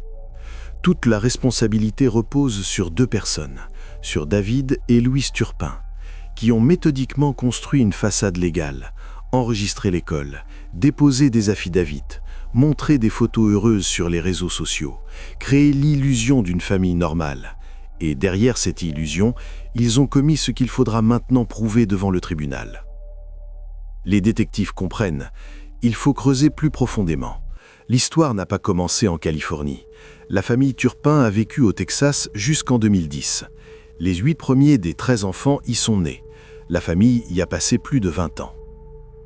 Les enquêteurs envoient des demandes à la police du Texas. Ils vérifient les adresses où les Turpin ont vécu. Ils en trouvent plusieurs. La dernière, la ville de Rio Vista, une petite ville à 1 heure de route de Dallas. La famille y a acheté une maison en 2003. Ils y ont vécu jusqu'en 2010, 7 ans. Les détectives se rendent sur place. Ils retrouvent d'anciens voisins. Ils commencent l'interrogatoire. Kathy Miller vivait en face de la maison des Turpin. Elle se souvient de cette famille. Elle se souvient bien. Kathy raconte « La maison a toujours eu l'air étrange, les fenêtres fermées, la cour envahie par la végétation. La voiture restait dans l'allée pendant des mois, sans bouger. Cela donnait l'impression que personne n'y vivait. Mais il y avait des gens. Kathy les voyait parfois, tard le soir ou très tôt le matin. Toute la famille sortait en file indienne, l'un après l'autre, en silence. Ils montaient dans la voiture et partaient. Ils revenaient quelques heures plus tard. Le détective demande « Avez-vous communiqué avec eux ?» Kathy secoue la tête. Elle a essayé plusieurs fois. Elle est venue avec une tarte. Elle a frappé à la porte. Louise a ouvert de 5 cm, a pris la tarte, a dit merci, a fermé la porte. Pas de conversation, pas d'invitation à entrer. Un autre voisin, James Richardson, se souvient de détails encore plus étranges. Une nuit, il promenait son chien. Il a entendu du bruit venant de la maison des Turpin. Il s'est approché. Il a vu plusieurs jeunes gens dans le jardin. Ils creusaient un trou, dans l'obscurité, sans lumière. James les a interpellés. Il a demandé si tout allait bien. Ils ont eu peur. Ils n'ont pas répondu. Ils sont rapidement rentrés dans la maison. James a pensé peut-être qu'ils enterraient quelque chose de précieux ou qu'ils faisaient leurs adieux à un animal de compagnie. Il n'y a pas prêté attention. Une troisième voisine, Mary Ann Thompson, raconte l'histoire de la nourriture. Plusieurs fois, elle a vu quelqu'un de la famille Turpin s'approcher de sa poubelle, ouvrir le couvercle, en sortir des produits jetés, du pain, des fruits, ce qui pouvait encore être mangé. Mary a demandé à Louise si elles avaient besoin d'aide, peut-être apporter des provisions. Louise a refusé catégoriquement. Elle a dit qu'elles avaient tout, que c'était un malentendu. Mais les épisodes ont continué. Mary a commencé à laisser intentionnellement des produits comestibles sur le dessus de la poubelle. Elle ne les jetait pas profondément. Elle comprenait que quelqu'un en avait besoin. En 2010, la famille Turpin est partie, soudainement, sans dire au revoir aux voisins. Ils ont simplement disparu. La maison est restée vide, La banque l'a mise en vente en raison d'un prêt hypothécaire impayé. L'agent immobilier qui a préparé la maison à la vente se souvient encore de ce qu'il a vu à l'intérieur. Il raconte au détective que la maison était dans un état effroyable. Des ordures partout, une couche de crasse sur le sol. Dans les chambres, des traces d'insalubrité totale. Sur le sol, dans les coins, sur les murs. L'odeur était si forte que l'agent immobilier a appelé un service de désinfection, des professionnels. Il leur a fallu 1 semaine pour nettoyer la maison. Dans une pièce, ils ont trouvé des animaux de compagnie décédés, des hamsters, des lapins, laissés sans eau ni nourriture, simplement oubliés. Dans une autre pièce, des centaines d'emballages de nourriture, cachés sous le lit, derrière l'armoire, comme si quelqu'un cachait de la nourriture et mangeait en secret. L'agent immobilier n'a pas compris à l'époque. Il a pensé que c'était juste une famille très négligée, qui ne gérait pas bien le quotidien. Cela arrive. Il n'a pas prévenu la police. Il a nettoyé la maison, l'a vendue, a oublié. Les détectives interrogent d'autres voisins. Ils recueillent plus de détails. Une femme se souvient avoir vu plusieurs jeunes de la famille Turpin se tenir près de la clôture. Ils regardaient les enfants du voisin jouer, en silence. Ils ne s'approchaient pas.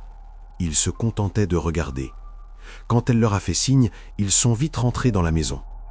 Un autre voisin se souvient avoir trouvé un jour une note sur son porche, écrite d'une main d'enfant. « S'il vous plaît, aidez-moi, j'ai faim ». Il n'y avait pas de signature. Le voisin ne savait pas d'où venait la note. Il a pensé à une blague. Il l'a jetée. Les détectives comprennent que le schéma n'a pas commencé en Californie. Il a commencé bien plus tôt, au Texas, peut-être même avant le Texas. Les mauvais traitements n'étaient pas une décision spontanée, c'était un système qui s'était développé au fil des ans, progressivement, pas à pas. D'abord l'isolement, puis la restriction alimentaire, puis les punitions, puis les dispositifs de contention. Chaque année, la situation s'aggravait. À chaque déménagement, elle devenait de plus en plus extrême. Et toutes ces années, personne n'est intervenu. Les voisins ont vu des étrangetés, mais n'y ont pas prêté attention. L'agent immobilier a vu des traces, mais a pensé à du désordre, pas à un crime. Le système n'a pas capté les signaux. David et Louise Turpin s'en sont servis. Ils déménageaient avant que quelqu'un ne commence à poser des questions sérieuses. Ils créaient une apparence de normalité. Et derrière des portes closes, ils transformaient méthodiquement la vie de 13 personnes en un cauchemar qui a duré des décennies. 18 janvier 2018. Poste de police du comté de Riverside. Salle d'interrogatoire. David Turpin est amené le premier. Menotté, uniforme orange de prisonnier, lunettes, visage calme, sans émotion. Le détective John Solis allume la caméra, commence l'enregistrement, se présente, lit les droits. David hoche la tête, dit qu'il comprend. Solis commence par une question simple. « Parlez-moi de votre famille. » David répond d'une voix monotone. Ils sont 13, une grande famille. Ils vivent ensemble. Ils travaillent comme ingénieurs. Louise s'occupe de la maison et de l'enseignement. Le détective demande des informations sur les dispositifs de contention métallique. Pourquoi sont-ils nécessaires? Le visage de David ne change pas. Il dit calmement « C'est une mesure de sécurité. Certains d'entre eux ont des problèmes de comportement. Ils essaient de se faire du mal. Les restrictions les protègent. » Solis clarifie. « Les protègent de quoi ?» David explique. « Des chutes, du fait qu'ils pourraient sortir sans surveillance, du fait qu'ils pourraient manger quelque chose de dangereux et s'empoisonner. C'est pour leur propre bien. » Le détective montre des photos de la maison. Des chambres sales, des attaches sur les lits, des seaux à la place des toilettes. David regarde les photos sans émotion. Il dit « Oui, ce n'est pas très propre. Nous n'avons pas toujours eu le temps de nettoyer. Grande famille, beaucoup de travail. » Solis pose des questions sur la nourriture. Pourquoi n'avait-il qu'un seul repas par jour? David répond « Ce n'est pas vrai, ils mangeaient normalement. Peut-être pas 3 fois par jour, mais suffisamment. Ils ont juste un métabolisme comme ça, la génétique. Ils sont tous minces de nature. » Le détective montre des rapports médicaux. Épuisement extrême, déficit de 40% de la masse corporelle, signe de famine prolongée. David hausse les épaules. Il dit « Les médecins peuvent se tromper. Ils ne comprennent pas notre famille. Nous avons des particularités. » Salis change de tactique. Il demande « Vous aimez vos protégés ?» David hoche la tête. « Bien sûr, je les protège, je pourvois à leurs besoins, je leur donne un toit, je les éduque, je fais tout ce que je peux. » Le détective demande « Leur état actuel ne vous inquiète-t-il pas? Ils sont à l'hôpital. » David reste silencieux pendant quelques secondes, puis il dit « Ils iront bien.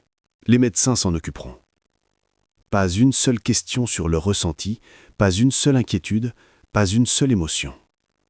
L'interrogatoire dure 3 heures. David reste calme tout le temps. Il n'élève pas la voix, il ne montre aucun remords, il nie simplement les faits ou les explique à sa manière. À la question de savoir pourquoi il ne les laissait pas sortir, il répond « C'est dangereux dehors. Drogue, criminalité, je les protégeais. » À la question de savoir pourquoi il ne les emmenait pas chez le médecin, il répond « Il n'y avait pas de nécessité. Ils n'étaient pas malades. Pourquoi dépenser de l'argent ?» À la question sur les journaux intimes décrivant les punitions, il répond « Ce sont leurs fantaisies. Ils exagèrent. Les jeunes aiment dramatiser. » Le détective Solis termine l'interrogatoire. Il comprend qu'il n'y aura pas d'aveu. David est entièrement convaincu de son bon droit. Louise Turpin est interrogée par la détective Maria Garcia. Une pièce séparée, un enregistrement séparé. Louise se comporte différemment. Elle pleure, s'essuie les yeux, dit qu'elle est fatiguée, qu'elle veut rentrer chez elle, qu'elle ne comprend pas pourquoi on la retient. Garcia demande « Comprenez-vous les accusations ?» Louise secoue la tête. Elle dit « C'est un malentendu. Je suis une bonne mère. Je m'occupais d'eux. Je les nourrissais, je les habillais, je les éduquais. Je faisais de mon mieux. » La détective montre les mêmes photos. Des attaches, des personnes émaciées, la saleté. Louise les regarde et commence à se justifier. Elle dit « Les restrictions étaient temporaires, seulement quand ils se comportaient mal. N'est-il pas normal de punir les méfaits? Tous les parents le font. » Garcia demande « Tous les parents attachent leurs enfants au lit pendant des mois ?» Louise se tait. Puis elle dit plus doucement « Peut-être pas des mois, peut-être quelques jours. Je ne me souviens plus exactement. J'avais beaucoup de soucis. » La détective pose des questions sur la nourriture. Louise dit « Il mangeait? Peut-être pas beaucoup, mais c'était suffisant. Je n'avais pas d'argent pour de grosses courses. David recevait un salaire, mais l'argent manquait toujours. » Garcia montre des relevés de cartes de crédit, des voyages à Disneyland, des restaurants, de l'électronique coûteuse, des dépenses de divertissement. Louise reste silencieuse. Puis elle dit « Eh bien, il fallait parfois se reposer. Il travaillait tellement. Il méritait du repos. » La détective demande « Et les autres? Ils méritaient du repos. » Louise ne répond pas. Elle regarde la table. Garcia change de sujet. Elle demande « Avez-vous pensé à la façon dont ils se sentent maintenant ?» Louise secoue la tête. Elle dit « Mais qu'est-ce qu'ils ont? Ils sont à l'hôpital. Quand vais-je les voir ?» La détective dit « Ils sont sous traitement, dans un état grave. » Louise recommence à pleurer. Elle dit « Je veux les voir. Ils me manquent. Ils ne comprennent pas ce qui se passe. » Ils ont besoin de leur maman. Garcia demande directement « Comprenez-vous ce que vous leur avez fait ?» Louise regarde la détective. Son visage est mouillé de larmes. Elle dit doucement « J'ai fait tout ce que j'ai pu. Je ne suis pas parfaite, mais j'ai essayé. Je suis une bonne mère. » L'interrogatoire se termine. Louise n'a jamais admis sa culpabilité. Elle a continué d'insister sur le fait qu'elle était une victime des circonstances, qu'elle avait fait de son mieux dans des conditions difficiles. Les détectives visionnent les enregistrements des 2 interrogatoires. Ils concluent. Ni David ni Louise n'ont montré de remords. Ils n'ont exprimé aucune inquiétude quant à l'état des victimes. Ils n'ont pas reconnu que leurs actions étaient criminelles. Tous 2 sont convaincus d'avoir agi correctement, protégé, éduqué, fait ce que les parents étaient censés faire. Ces enregistrements feront partie du dossier. Ils montreront aux jurés non seulement les faits du crime, mais aussi l'absence totale d'empathie chez les accusés. Ils montreront que David et Louise Turpin, même après leur arrestation, ne voient rien de mal dans ce qu'ils ont fait pendant des années. Les détectives continuent d'interroger les victimes. Chaque conversation ajoute de nouveaux détails. Chaque témoignage complète le tableau. L'un des aînés, Joshua Turpin, 27 ans, raconte une histoire qui choque même les enquêteurs expérimentés. Il dit qu'en 2013, ses parents ont pris une décision. Il a été autorisé à s'inscrire au collège Mount San Jacinto College, un collège communautaire local à Murrieta, près de chez eux.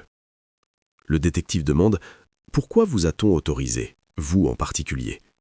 Joshua explique « Il était l'aîné. Les parents voulaient que quelqu'un de la famille reçoive une éducation formelle. Cela aurait bonne allure.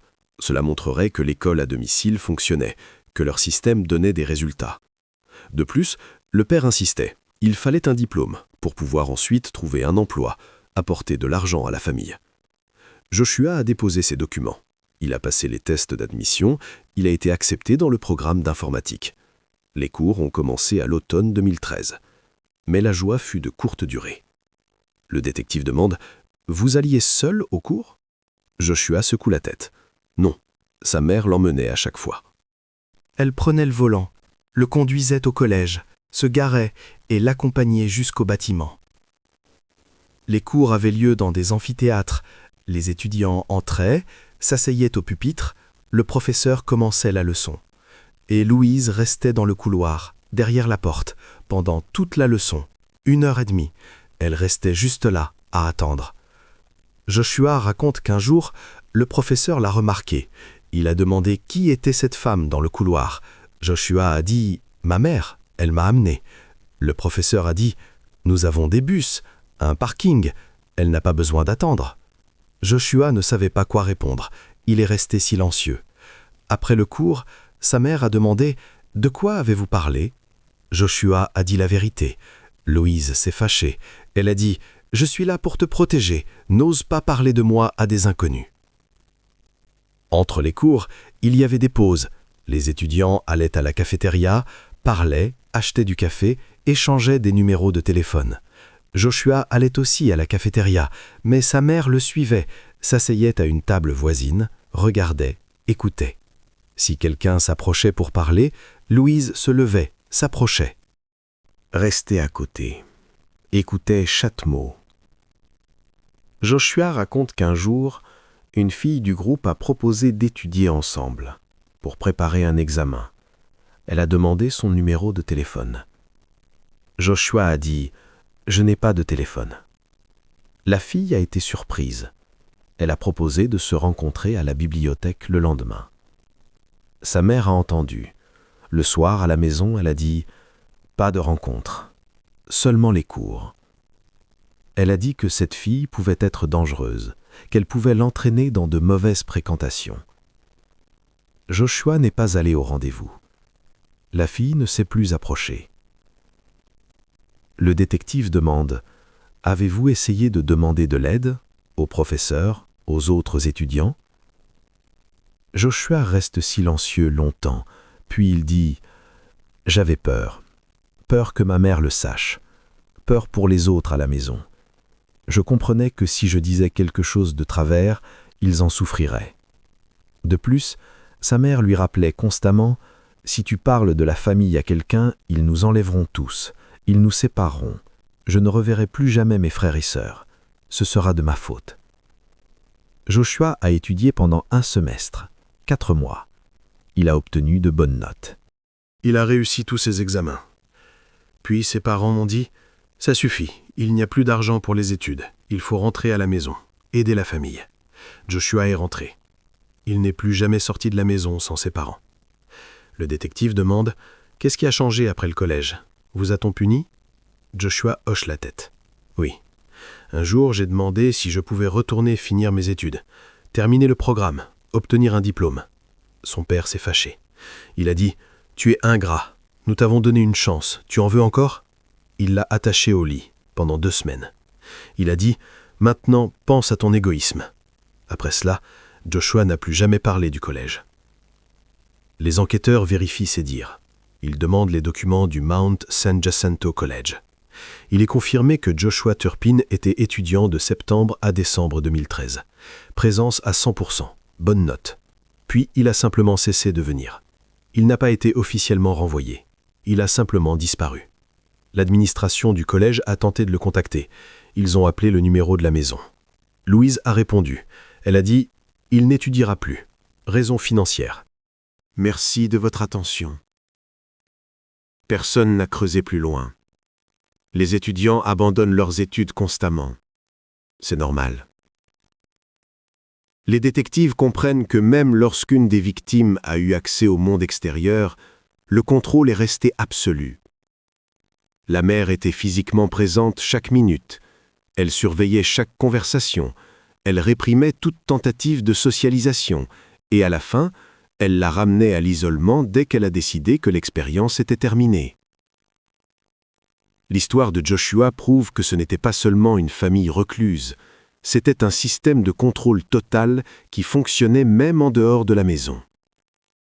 Et maintenant, il appartient au procureur de porter cela devant les tribunaux. Le parquet du comté de Riverside commence à préparer le dossier pour le procès. Le travail dure plusieurs mois. Ils élaborent l'acte d'accusation, systématisent les preuves, préparent la liste des témoins. Le procureur général, Kevin Burl, dirige personnellement cette affaire. Il comprend que ce sera l'un des procès les plus médiatisés de l'histoire du comté. Une préparation impeccable est nécessaire. L'acte d'accusation final contient 49 chefs d'accusation pour chaque accusé. David Turpin est inculpé de 12 épisodes de torture, un pour chacune des victimes majeures, 7 épisodes de maltraitance de personnes dépendantes, 6 épisodes de mise en danger de la vie d'autrui, 12 épisodes de séquestration. Louise Turpin fait face aux mêmes accusations, plus un chef d'accusation supplémentaire pour négligence des devoirs. Chaque accusation est étayée par des preuves, rapports médicaux, photos des dispositifs de contention, extraits des journaux intimes, témoignages des 12 victimes, témoignages des voisins, documents financiers. Si l'affaire va en procès, Bailleul prévoit d'appeler plus de 50 témoins, des médecins, des psychologues, des détectives, des experts et bien sûr les victimes elles-mêmes. Les avocats de la défense, David Moxley pour David Turpin et Jeff Moore pour Louise, ont accès aux pièces du dossier. Ils commencent à les étudier. Le volume est choquant. Des milliers de pages de documents, des centaines de photos, des dizaines d'heures d'enregistrements vidéo d'interrogatoires, des rapports médicaux pour chaque membre de la famille. Des journaux intimes décrivant les punitions. Les avocats comprennent qu'il n'y a aucune chance d'acquittement. La base de preuve est trop solide. Les témoignages sont cohérents. Les faits médicaux sont irréfutables. Moxley rencontre David en prison. Il lui montre une partie des documents. Il explique la situation. Il dit clairement « Si l'affaire va en procès, vous serez reconnu coupable de tous les chefs d'accusation. Les jurés verront les photos, entendront les témoignages, verront les rapports médicaux. Le verdict est joué d'avance. » David reste silencieux. Il regarde les documents. Moxley poursuit « La peine maximale pour ces accusations est de 344 ans. Emprisonnement à perpétuité sans possibilité de libération conditionnelle. Vous ne sortirez jamais. » Il propose une alternative, un accord de plaidoyer, une reconnaissance de culpabilité en échange d'une peine garantie, pour éviter un procès public, pour éviter les témoignages des victimes, pour clore l'affaire rapidement. David y réfléchit pendant plusieurs jours. Il consulte son avocat. Il étudie les options. Parallèlement, Jeff Moore mène des négociations similaires avec Louise. Il lui montre les preuves, il lui explique les perspectives, il lui propose un accord. Louise résiste plus longtemps. Elle pleure. Elle dit « Je ne voulais pas. Je ne savais tout simplement pas comment faire autrement. » Moore explique « Cela n'a pas d'importance. Les faits sont là. Les conséquences sont là. La culpabilité est évidente. Le parquet est prêt à un accord, mais les conditions sont strictes. Reconnaissance complète de culpabilité pour tous les chefs d'accusation. Renonciation aux appels. Peine minimale, 25 ans pour chacun. Peine maximale, emprisonnement à perpétuité. La peine spécifique sera déterminée par le juge lors de l'audience. En février 2019, un an après l'arrestation, David Turpin accepte. Il signe les documents. Il plaide coupable de 14 chefs d'accusation, y compris la torture, la maltraitance, la séquestration. Une semaine plus tard, Louise fait de même. Elle signe l'aveu. 14 chefs d'accusation. Culpabilité totale. 22 février 2019. Tribunal du comté de Riverside. Audience de plaidés coupables. David et Louise se tiennent devant le juge. Le juge Bernard Schwartz lit les accusations. Il demande à chacun « Plaidez-vous coupable ?» David répond doucement « Oui ». Louise répond à travers ses larmes « Oui ». Le juge acte la reconnaissance de culpabilité, fixe la date du prononcé de la sentence en avril, accorde du temps aux victimes pour préparer des déclarations sur l'impact du crime. Les avocats sortent de la salle. Ils font de brefs commentaires à la presse. Moxley dit « Mon client comprend la gravité de ses actes ».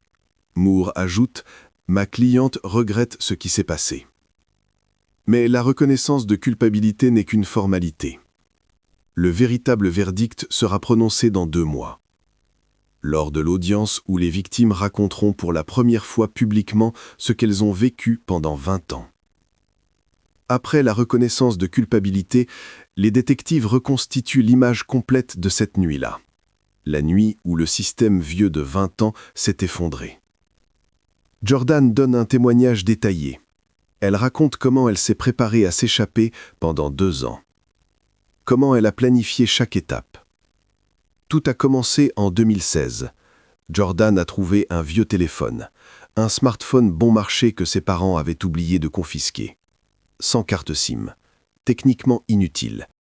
Mais Jordan savait une chose. Les appels d'urgence fonctionnent même sans carte SIM. On peut appeler le 911. Elle a caché le téléphone, sous le matelas. Elle le rechargeait en secret quand ses parents dormaient, quelques minutes à la fois, pour qu'ils ne le remarquent pas. Puis elle a commencé à se préparer moralement. Elle répétait dans sa tête ce qu'elle dirait au répartiteur. Comment elle expliquerait la situation? Quels mots utiliser? Elle écrivait dans son journal. Elle mémorisait. Le principal problème? L'adresse. Jordan ne connaissait pas son adresse. Elle n'était jamais sortie de la maison sans ses parents. Elle n'avait pas vu le nom de la rue. Elle ne connaissait pas le numéro de la maison. Elle a demandé à sa sœur, Jennifer, l'aînée, de l'aider. Jennifer avait vu le courrier une fois. Elle se souvenait de l'adresse. Muir Woods Road 160. Elle l'a dit à Jordan. Jordan l'a noté dans son journal. Elle l'a apprise par cœur. 2 ans de planification. 2 ans à attendre le bon moment. 14 janvier 2018. Dimanche, vers 5 heures du matin. Les parents dorment. Tous les autres dorment aussi. Il y a un silence dans la maison. Jordan est allongé sur son lit. Son cœur bat la chamade. La décision est prise. Aujourd'hui. Elle se lève, lentement, silencieusement. S'approche de la fenêtre de sa chambre. La fenêtre n'avait pas été ouverte depuis des années. Des charnières rouillées. Mais Jordan s'était préparée à l'avance. Elle avait lubrifié les charnières avec de l'huile de cuisine, goutte par goutte chaque nuit pendant 1 mois. Elle pousse le cadre. La fenêtre cède. Elle grince doucement, mais s'ouvre. Jordan se retourne, regarde sa sœur cadette dans le lit voisin. Elle décide de la réveiller. Murmure « Viens avec moi. Nous allons nous échapper. Nous allons appeler la police. » Sa sœur ouvre les yeux, hoche la tête, se lève, s'approche de la fenêtre. Jordan sort la première. La hauteur est d'environ 2 mètres. Elle saute sur l'herbe, se retourne, tend la main à sa sœur. Sa sœur se fige sur le rebord de la fenêtre, regarde en bas, regarde Jordan, puis de nouveau dans la pièce. La peur prend le dessus. Elle secoue la tête, murmure « Je ne peux pas, j'ai peur ». Jordan essaye de la persuader, murmure « S'il te plaît, nous avons besoin d'aide ». Sa sœur secoue de nouveau la tête, s'éloigne de la fenêtre, se recouche sur le lit. Jordan reste seule dans la cour. Pendant quelques secondes, elle pense « Revenir ? Oublier le plan ?» Mais ensuite, elle se souvient. Elle se souvient de ses frères et sœurs dont les mouvements sont restreints. Elle se souvient de la faim. Elle se souvient de l'un d'eux qui avait cessé de parler, de faiblesse. Elle comprend. Si ce n'est pas maintenant, ce ne sera jamais. Elle se dirige vers la clôture, la franchit. Elle se retrouve dans la rue, pour la première fois depuis de nombreuses années. La température est d'environ 10 degrés. Jordan est vêtue légèrement, un vieux t-shirt, un survêtement. Il fait froid, mais elle avance. Elle sort le téléphone, l'allume. L'écran s'illumine. La batterie est presque pleine. Elle l'a chargé toute la nuit. Elle ouvre le clavier, compose le 911. L'appel se connecte. Le répartiteur est en ligne. Jordan commence à parler. Sa voix tremble, de froid, de peur, d'adrénaline. Elle dit ce qu'elle a répété pendant 2 ans, clairement, dans l'ordre. Nom, information, adresse, situation, attache, frères et sœurs, besoin d'aide. Le répartiteur écoute, enregistre, transmet à la patrouille. Jordan reste en ligne, va au carrefour. Attend la police. 4 minutes passent. Elle voit une voiture de patrouille. La voiture s'approche, s'arrête. Les officiers sortent. Jordan montre le téléphone avec les photos, explique à nouveau, montre la maison. Les officiers écoutent, comprennent que c'est sérieux. Un appel, une nuit. La décision d'une jeune femme presque adulte, qui semblait très jeune. Et le système que David et Louise Turpin avaient construit pendant 20 ans s'est effondré en 4 minutes. Jordan ne savait pas ce qui allait se passer ensuite. Elle ne savait pas que ses parents iraient en prison. Elle ne savait pas que son histoire deviendrait connue du monde entier. Elle savait juste une chose. Cela ne pouvait plus continuer. Et elle était la seule à pouvoir l'arrêter. 19 avril 2019. Le tribunal du comté de Riverside est rempli. Journalistes, représentants du parquet, avocats et quelques membres de la famille Turpin, ceux qui ont osé venir. Le juge Bernard Schwartz entre dans la salle. Tout le monde se lève. L'audience de prononcer de la sentence commence. David et Louise sont amenés séparément, tous deux en uniforme de prisonniers, tous deux menottés. On les installe aux tables de la défense. Leurs visages sont pâles. Louise pleure avant même le début de la procédure. Le juge explique l'ordre. D'abord, les déclarations des victimes seront entendues. Ensuite, la parole sera donnée aux accusés. Puis, la sentence. Le procureur appelle le premier témoin, Joshua Gurpin, 28 ans, celui qui a étudié au collège. Il s'avance à la barre. Il tient une feuille de notes. Ses mains tremblent. Il commence à lire. Sa voix est basse mais ferme. Mes parents m'ont volé ma vie. Ils m'ont volé mon éducation, mes opportunités, mes relations avec les gens.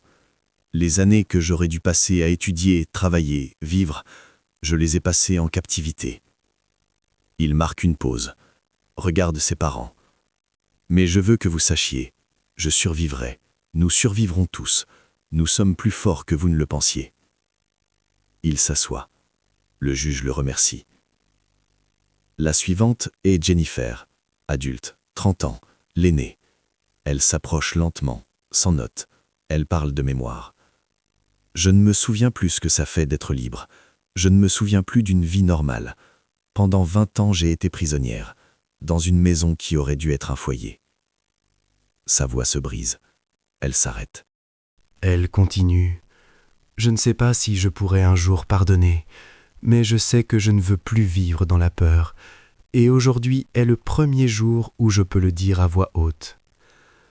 La troisième est Jordan, 18 ans, celle qui a appelé le 911. Elle se tient devant le juge avec assurance, elle parle clairement. J'ai fait ce que je devais faire, j'ai sauvé mes frères et sœurs, et moi-même. Je ne regrette rien. Mes parents nous disaient que le monde extérieur était dangereux, mais l'endroit le plus dangereux était à l'intérieur de notre maison. Elle marque une pause, regarde David et Louise. Je vous pardonne, non pas parce que vous le méritez, mais parce que je dois avancer, vivre ma vie, et je ne veux pas que la haine envers vous empoisonne ma vie comme vous avez empoisonné mon enfance. La salle est silencieuse. Certains journalistes essuient leurs larmes. Jordan s'assied. Plusieurs autres personnes témoignent. Chaque témoignage est similaire. Douleur, années perdues, espoir pour l'avenir. Et pour certains, le pardon. Pas pour les parents, pour eux-mêmes. Le juge donne la parole aux accusés. Il demande « Voulez-vous dire quelque chose avant la sentence ?» David se lève. Sa voix tremble. Il dit qu'il regrette, qu'il les aime, qu'il ne voulait pas leur faire de mal, qu'il a essayé de les protéger, que tout a échappé à son contrôle. Louise se lève après lui. Elle pleure à chaudes larmes. Elle dit à travers ses larmes « Je vous aime, je voulais ce qu'il y a de mieux. Je suis une mauvaise mère. Je m'excuse, je m'excuse. » Le juge écoute en silence, puis il lève la main. Il dit « Assez ». Il leur demande de s'asseoir. Le silence s'installe. Le juge ouvre le dossier, commence à lire la sentence. Il dit « La Cour a examiné toutes les pièces du dossier, étudié les témoignages, pris connaissance des conclusions des experts, entendu les victimes et les accusés. » Il poursuit « Les actes commis par David et Louise Turtein sont parmi les crimes les plus graves contre la famille dans l'histoire de cet État. Caractère systématique, durée, absence totale de souci du bien-être des personnes dépendantes. » Il marque une pause. « David Allen Turpin, pour 14 chefs d'accusation, je vous condamne à la réclusion à perpétuité. Le droit à la libération conditionnelle n'interviendra pas avant 25 ans. » David ne réagit pas. Il reste immobile. Louise Anna Turpin. Pour 14 chefs d'accusation, je vous condamne à la réclusion à perpétuité. Le droit à la libération conditionnelle n'interviendra pas avant 25 ans. Louise cache son visage dans ses mains. Elle pleure. Le juge ferme le dossier. Il dit « L'audience est levée ». Il frappe avec son marteau. David et Louise sont emmenés. Ils ne se retournent plus. Ils ne regardent pas leurs protégés dans la salle. Ils suivent simplement le convoi, disparaissent derrière la porte. La salle se vide lentement. Les victimes s'embrassent, elles pleurent, mais ce sont des larmes de soulagement. Enfin, tout est fini. Enfin, elles peuvent commencer à vivre vraiment. Après le verdict, un nouveau chapitre commence. 13 personnes en liberté. Mais la liberté s'avère plus difficile que quiconque ne l'avait imaginé. Immédiatement après leur libération, la famille est séparée. Les 7 adultes obtiennent le statut d'adulte. Ils sont placés séparément, dans des foyers spéciaux sous la supervision des services sociaux. Les 6 plus jeunes sont placés dans des familles d'accueil, par groupe de 2 ou 3. Les aînés commencent à apprendre à vivre de manière autonome.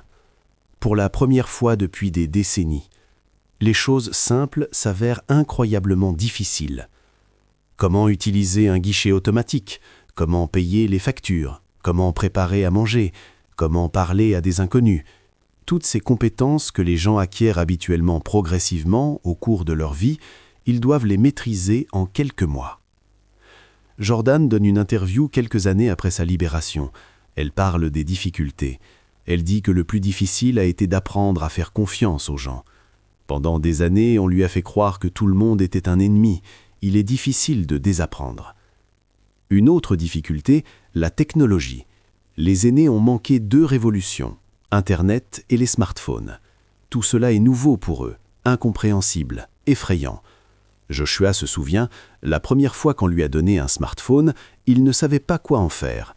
Il appuyait sur l'écran au hasard. Il avait peur de casser quelque chose. Un travailleur social lui a montré les bases, comment appeler, comment envoyer un message, comment trouver des informations. Ce qui est évident pour une personne normale était une révélation pour lui. Mais il y a aussi du progrès. Certains des aînés trouvent du travail, simple, serveur, caissier. Ils commencent à gagner de l'argent, apprennent à conduire, obtiennent leur permis. Lentement, pas à pas, ils construisent une nouvelle vie. Et puis, il se passe quelque chose d'inattendu. 2021, 3 ans après la libération. Une enquête est publiée. Certains des plus jeunes placés en famille d'accueil ont de nouveau été victimes de maltraitance, par une autre famille, par d'autres personnes. Mais encore des punitions, encore des restrictions alimentaires, encore de l'isolement. Le comté de Riverside lance une enquête interne. Il s'avère que les services sociaux n'ont pas effectué de vérification adéquate de la famille d'accueil. Ils ont ignoré les signaux d'alarme. Ils n'ont pas effectué de visites régulières. Les victimes sont retirées de cette famille, elles sont transférées dans un autre endroit. Le superviseur du comté présente des excuses publiques. Il dit « Nous les avons déçus 2 fois. D'abord, nous n'avons pas pu les protéger de leurs parents. Ensuite, nous n'avons pas pu les protéger du système de tutelle. Autre problème, les finances. Après l'arrestation des parents, la création d'un fonds d'aide a été annoncée. Plus de 600 000 $ ont été collectés auprès de donateurs privés. L'argent devait servir à l'éducation, aux soins médicaux, à l'aide psychologique. Mais en 2022, une partie des victimes intente une action en justice. Elles affirment que l'argent du fonds ne leur parvient pas, que le système de gestion est opaque, qu'elles ne reçoivent pas l'aide qui leur a été promise. Le tribunal entame une enquête. Il s'avère que la majeure partie de l'argent a été consacrée aux frais administratifs, aux salaires des gestionnaires, aux services juridiques. Moins de la moitié des fonds collectés est parvenue aux bénéficiaires. Le scandale est rendu public, le fonds est dissous, l'argent restant est directement partagé entre les victimes. Mais malgré toutes les difficultés, il y a aussi des moments lumineux. Jordan entre à l'université. Elle étudie le travail social. Elle veut aider d'autres personnes qui se sont retrouvées dans des situations similaires. Elle donne des discours de motivation. Elle raconte son histoire. Elle devient un symbole de survie. Joshua termine le programme qu'il avait commencé en 2013. Il obtient son diplôme. Il trouve un emploi dans une entreprise informatique. Il loue un appartement. Il vit de manière autonome pour la première fois de sa vie. Jennifer réapprend à lire et à écrire. Elle suit un programme intensif d'éducation pour adultes. Elle rattrape lentement le temps perdu. Elle rêve un jour d'écrire un livre sur son expérience. Les plus jeunes s'adaptent aussi. Ils vont dans des écoles normales. Ils socialisent avec leurs pairs. Ils apprennent à vivre une vie normale. Ils ont plus de temps devant eux, plus d'opportunités. Tous les 13 suivent régulièrement une thérapie. Les psychologues disent que les conséquences d'un traumatisme aussi long sont irréversibles. TSPT, troubles anxieux, problèmes de confiance. Cela restera avec eux pour toujours. Mais ils apprennent à vivre avec. Ils apprennent à faire face. Ils apprennent à être libres. David et Louise Turpin restent en prison. Ils auront le droit à une libération conditionnelle en 2044. Ils seront alors très âgés. Les chances de libération sont minimes. Il est probable qu'ils passeront le reste de leur vie derrière les barreaux. Quant à leurs victimes, maintenant non plus des victimes, mais des survivantes. Elles continuent de construire la vie qu'on leur a volée, lentement, avec difficulté, mais elles avancent.